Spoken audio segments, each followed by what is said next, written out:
नमस्कार, मैं हूं अनिल भारद्वाज और आप देख रहे हैं हिमाचल दस्तक घर टीवी की प्रस्तुति हिमाचल दस्तक दिन भर। आइए नजर डालते हैं आज के मुख्य समाचारों पर। लॉकडाउन के बीच बद्दी से किन्नौर पहुंचा दंपति, प्रशासन ने पूरे परिवार को किया होम क्वारंटाइन।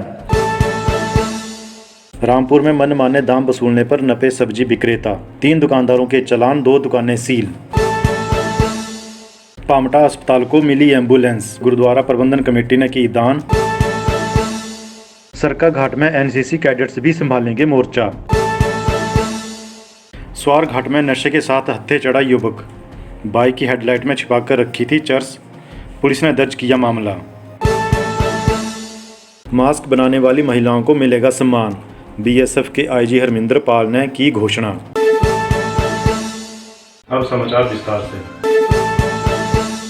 संपूर्ण देश में लॉकडाउन के बाद किन्नौर में भी प्रवेश पर प्रशासन ने पूर्ण प्रतिबंध लगाया था। सख्त पैरा होने के बावजूद एक दंपति बद्दी से रिकांगपिओ तक पहुंच गया, जो किन्नौर के कोठी गांव से संबंध रखता है। दोनों पति पत्नी के कोठी पहुंचने से पूरे गांव में सनसनी फैल गई। इसी बीच दंपति के किन्नौर पहुंचने को लेकर प्रशासन पर भी सवाल खड़े हो रहे हैं। वहीं इस बारे में डीएम किन्नौर गोपाल चंद ने कहा कि ये दंपति बद्दी से किन्नौर पहुंचा है और ये दोनों अपने परिवार से मिले थे, इस कारण पूरे परिवार को होम क्वारंटाइन कर दिया गया है। उन्होंने कहा कि पुलिस उस परिवार पर नजर बनाए हुए है। स्वास्थ्य विभाग की टीम परिवार की मेडिकल जांच करेगी।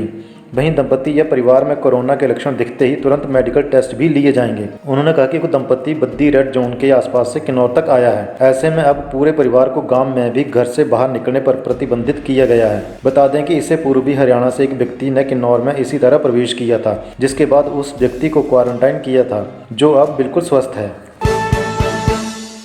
लॉकडाउन के चलते रामपुर में सब्जी विक्रेताओं की मनमानी रोकने के लिए प्रशासन समय समय पर दुकानों की जांच करवा रहा है। इसी मुहिम के तहत रामपुर व आसपास के क्षेत्रों से सब्जी विक्रेताओं द्वारा ज्यादा दाम वसूलने की शिकायतें आने पर एसडीएम रामपुर नरेंद्र चौहान, तहसीलदार विपिन ठाकुर और खाद्य आपूर्ति निरीक्षक धनबीर ठाकुर ने रविवार को दुकानों पर दबिश दी। अधिकतर दुकानों में सब्जियों के दाम सही पाए गए। हालांकि कुछ सब्जी विक्रेता नियम ताक पर रखकर मनमानी दरों पर सब्जी विक्रय करते पाए गए। इसी के चलते अधिक दाम वसूलने पर 3 दुकानदारों के चालान किए गए और सामान भी जब्त कर लिया गया, जबकि नोगली और नेरथ में 2 दुकानों को सील कर दिया गया। जिन दुकानों में खराब व सड़ी गली सब्जियां पाई गई उनको बाहर फेंकवा दिया गया। एसडीएम रामपुर नरेंद्र चौहान ने कहा कि ज्यादा दाम वसूलने को लेकर शिकायतें आ रही थीं। उसी के मद्देनजर आज बाजार का निरीक्षण किया गया।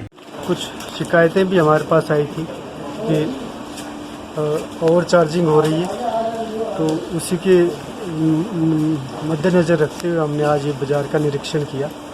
तो हमने 1-2-3 दुकानों पे ओवर चार्जिंग की कंप्लेंट सही पाई। उनके हमने 2 जगह चालान किए। ख़राब सब्जियां या इस तरह की कोई चीज़ें बेच रहा है तो उनको भी हमने वार्निंग के साथ हिदायत दी है कि जो ख़राब सब्जियां उनको छांटे। और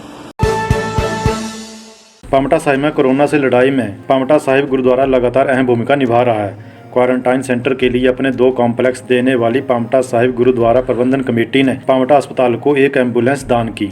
इस दौरान पामटा के विधायक चौधरी सुखराम व पामटा के एसडीएम एलआर वर्मा विशेष रूप से उपस्थित रहे। इस दौरान उन्होंने गुरुद्वारा प्रबंधन कमेटी का धन्यवाद किया। उन्होंने कहा कि पामटा साहिब गुरुद्वारा प्रबंधन कमेटी द्वारा दी जा रही सहायता प्रशंसनीय है। बता दें कि एम्बुलेंस के लिए गुरुद्वारा की सरबत भला संस्था ने धन जुटाया है। एम्बुलेंस 24 घंटे अस्पताल में तैनात रहेगी।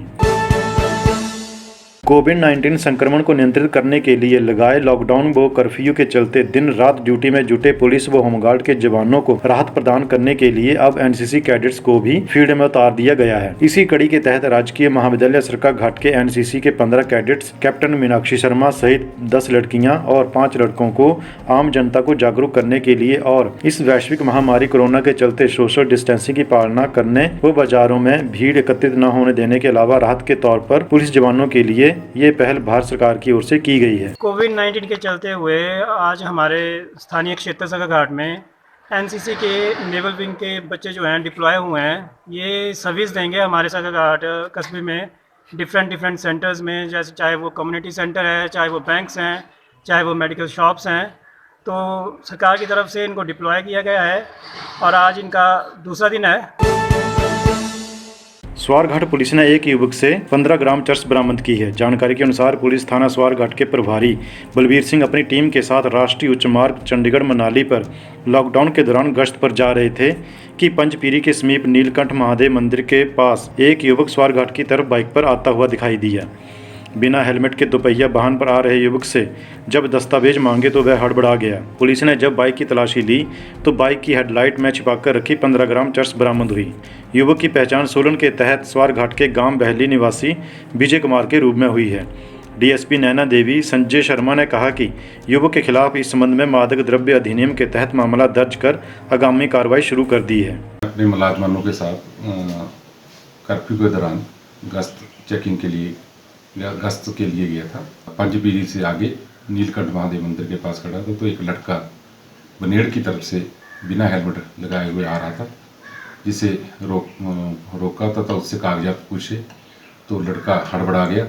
जब उसके मोटरसाइकिल तलाशी ली तो चाबी के पास जहाँ हेडलाइट के ऊपर शीशा लगा होता है उसके नीचे एक कपड़ा बरामद हुआ। कपड़े को जब खोल के चेक किया तो उसके अंदर एक लिफाफा था और लिफाफे के अंदर 4 बत्ती-नुमा चरस की स्टिकें बरामद हुई, जिसको तोलने पर 15 ग्राम चरस पाई गई। बीएसएफ के आईजी हरमिंदर पाल ने अपनी पंचायत भ्रौण के गांव नालनी की महिलाओं को प्रोत्साहित किया है। उन्होंने कोरोना संकट के दौर में मास्क बनाकर बांट रही महिलाओं को पुरस्कृत करने का फैसला किया है। अपनी पंचायत की महिलाओं को भेजे व्हाट्सएप मैसेज में उन्होंने कहा है कि ये महामारी पूरी दुनिया में फैली है, हमें भी घर से हजारों किलोमीटर दूर बैठे अपने परिवार व आप सबकी चिंता है, साथ ही उन हजारों जवानों की भी चिंता है जो हमारे साथ काम कर रहे हैं। हरमिंदर पाल मंडी संसदीय क्षेत्र के पहले सांसद गोपी राम के मंझले बेटे हैं, जो आजकल बीएसएफ में आईजी के पद पर तैनात हैं।